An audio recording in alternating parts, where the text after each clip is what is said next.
আসসালামু আলাইকুম। আজকে আমরা শিখব এমএস এক্সেল এর মাধ্যমে কিভাবে কম্পাউন্ড ইন্টারেস্ট বের করা যায় বা চক্রবৃদ্ধি সুদ বের করা যায়। আমরা এখানে অ্যাকাউন্ট নাম্বার লিখেছি ডিপোজিট ইয়ার 1, ইয়ার 2, ইয়ার 3 আমরা নিয়েছি। এখন এগুলা সুদগুলো আমরা বের করে দেখাবো বা চক্রবৃদ্ধি হারে সুদগুলো বের করে দেখাইতে হবে।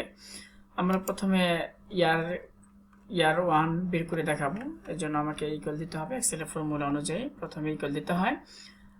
আমরা এখানে ডিপোজিট নেব ইনটু এখানে দেওয়া আছে কম্পাউন্ড ইন্টারেস্ট রেট বা চক্রবৃদ্ধি হারের সুদ 10%। এই ক্ষেত্রে আমরা এখানে 10% ব্যবহার করব। তারপর হচ্ছে এখানে ইয়ার 1 ইনটু 1 ব্যবহার করব আমরা, তাহলে আমাদের এক বছরের লাভটা চলে আসবে বা সুদটা চলে আসবে। এখন আমরা বের করব ইয়ার 2। এক্ষেত্রে আবার ইকুয়াল দিতে হবে ডিপোজিট ইনটু 10% ইনটু 2। এখন এইখানে আমার একটা সুদ বাকি আছে, এটা হচ্ছে সুদের উপরে সুদ দিতে হবে বা লাভের উপরে লাভ দিতে হবে। এই ক্ষেত্রে আমাকে এটার পাশে ইয়ার 1টাকে আবার যোগ করতে হবে into 10% into 1।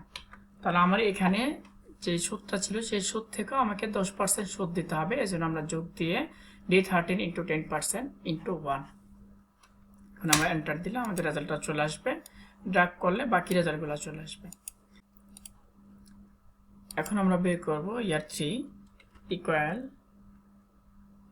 Deposit into 10% into 3 plus আমাদের আগে দুইটা সুদ বাকি আছে ইয়ার 1, ইয়ার 2। আমরা প্রথমে ইয়ার 1 নিব ইন্টু 10% ইন্টু 2। যেহেতু ডিপোজিটটা 3 বছর হয়েছে, তাহলে ডিপোজিটের পরে 1 বছর পরে যেহেতু এটা বের হয়েছে, এই জন্য এটার বয়স হচ্ছে ইয়ার 2 বা 2 বছর। এখানে আমরা আবার প্লাস দিব, যেহেতু আমাদের আরেকটা লাভ বাকি আছে, আরেকটা সুদ বাকি আছে, ওটাকে নিতে হবে ইন্টু 10% ইন্টু 1।